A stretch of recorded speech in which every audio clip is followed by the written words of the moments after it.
We are going to review relevant costs for special orders when customers approach us for special pricing or for customizing our product.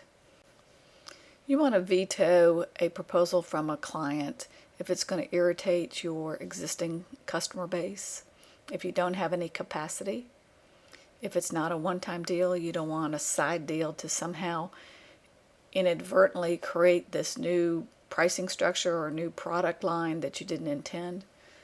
If you have to take on a new fixed cost commitment, that's not something you want to do for a one-time order.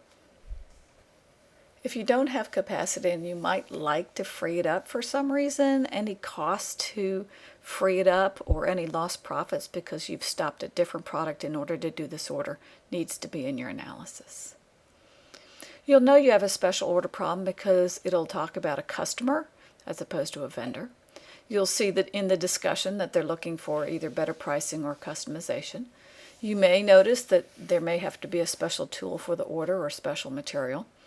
And the economics may not make sense, but some qualitative reasons may indicate that you want to do it. All right, let's look at an example. Freeze this frame and read this scenario, and then let's discuss it. The default assumption is always that the fixed overhead won't change.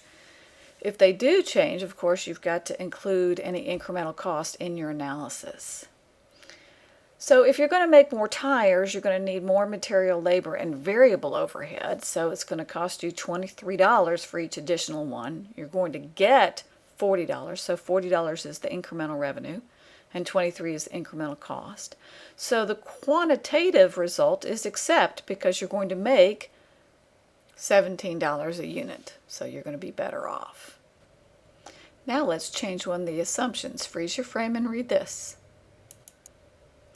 So now you have to have a minimum order to cover this $250. So you can still sell them at $40 each. You make your $17, but the first 15 tires are going to go, that $17 for each of those tires is going to cover that $250. So now you have this minimum order of 15 tires, whereas before you didn't need a minimum. There may be a qualitative reason for you to override the economics. And they're especially important if the economics are relatively small, so you're not going to lose a lot of money or make a lot of money, but you may want to consider some of the qualitative reasons why this order makes sense or does not make sense. Let's look at a new problem. Freeze your frame, read the story, and see what you think before I review it with you. All right, so the variable cost per unit is $3. They're willing to pay $5, so you make $2 on each one, but they only want 5,000 units, so you're only going to make $10,000.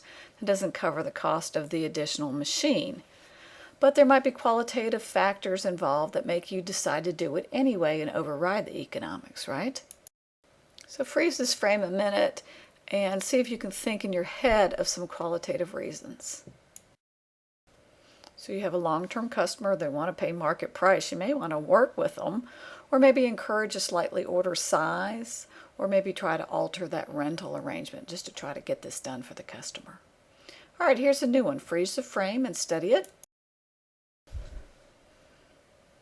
Okay, so the incremental revenue is 23. The incremental cost is the 16 plus the overtime charge of 3, and that's for $4 for each of the 40,000, so $160,000 increase. Can you think of a qualitative reason to say no?